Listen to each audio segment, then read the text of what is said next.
Time now to welcome in our 5:45 guest. That would be none other than Associated Press sports writer Bernie Wilson. You can follow Bernie on Twitter at Bernie Wilson. It is a good follow. Bern, hello, Pablo. Let's start with Tiger's decision to play.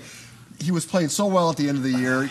He wasn't going to skip this event. No, absolutely not. He's won here 8 times if you count the Correct, and he made the cut last year. He was not competitive, but he played all 4 days and drew those typical Tiger galleries, the ones who think the ball can hear, so they yell "get in the hole." And I hate to tell him this, but his ball can. But it's great for the tournament, and I'm more excited though to see Rory McIlroy. This will be his first time at the Farmers. It's going to be a good field. It's great. It's going to have a major field to it. Just getting back to Tiger, though, Torrey Pines, he's won there 7 times at the Farmers, and 1 time at the U.S. Open, a couple times as an amateur.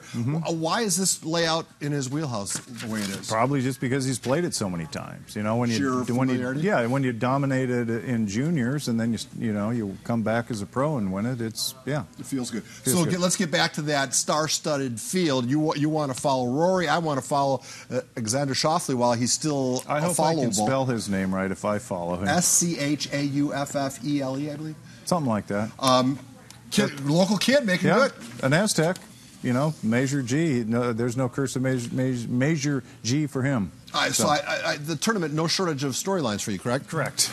Will you be out there? Oh, yeah. Our golf writer covers it, and I have a feeling I will be on Tiger duty as long as Tiger is in the tournament. The AP lives and dies on Tiger. Get in the hole! In the hole! In the hole! Boy, I won't use any bad words. Overserved. Thank you. Overserved. I always forget about overserved. It seems like a lifetime ago, but it was just Sunday that the Chargers they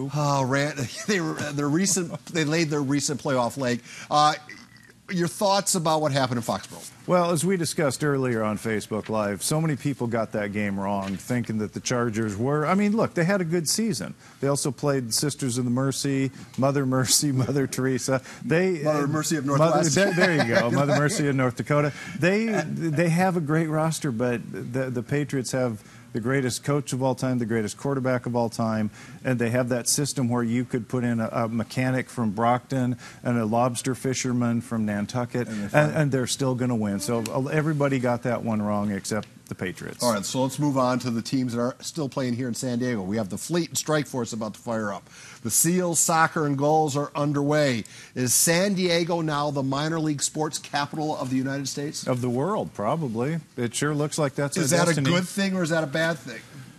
From a national perspective, it's a bad thing because, San Diego lost 2 NBA teams. It lost the NFL team. And generally, nationally, minor league teams don't move the needle, don't provide a lot of buzz. But our good friend, Bert Grossman, Gross Bertman as we call him, is the Strike Force head coach. And I think we're going to have some fun at press conferences and games. A lot of fun. I think you're right. So we'll make the most of our minor league heritage. All right, let's buzz through. We got about 3 minutes left.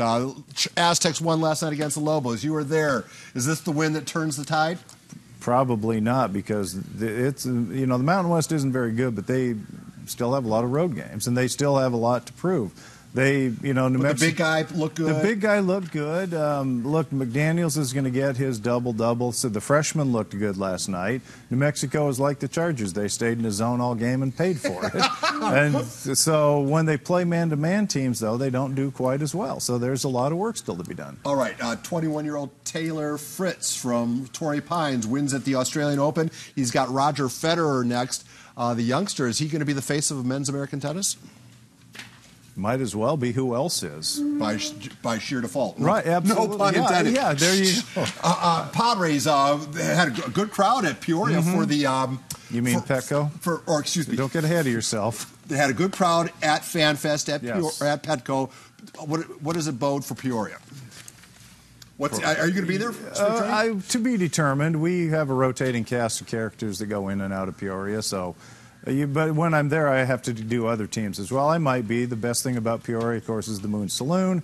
The Padres, the Padre fandom is getting a little antsy at the moment. They want to see Fernando Tatis Jr. They want to see, there's a lot of them who want him to sign Machado, especially if the come on. $175 million, he's affordable. Come on, the Padres have money.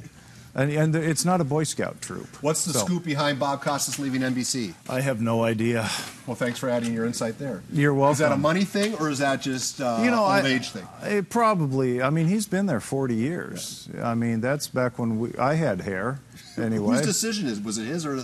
I have no idea. Right. Well, let's talk about something you do know. Please. Brandon Stone put this up on my Twitter. It was an article from The Economist talking about is the debate between the Beatles. They had the shorter career, much shorter career, but they burned very bright. Stones are still going in a corporation. The title of greatest band ever goes to the Rolling Stones. Why? Because they're still kicking. Even though the Beatles catalog half as big as probably sure. 3 times more valuable. I used to love the Beatles. I used to hate the Stones, but then all of a sudden, sometime in the 70s, it all changed. And as I said earlier, too, my credit card has taken a massive hit this year because the Stones are playing the Rose Bowl on May 11th, McCartney at Petco Park on June 22nd. My wife and I are going to see both. It might be the last time. You never know. The Stones, though, are, Keith Richards will outlive everybody. But they're both great bands, and you can listen to both of them back to back. All right, and don't forget the Who can complete the British Invasion trifecta. Tonight in the ASR, 4 prep stops, and Brandon Stone and Maddie Sinclair both have must-see stories. So the 5 p.m. newscast is sadly concluded. The 6 p.m. newscast is riding in next.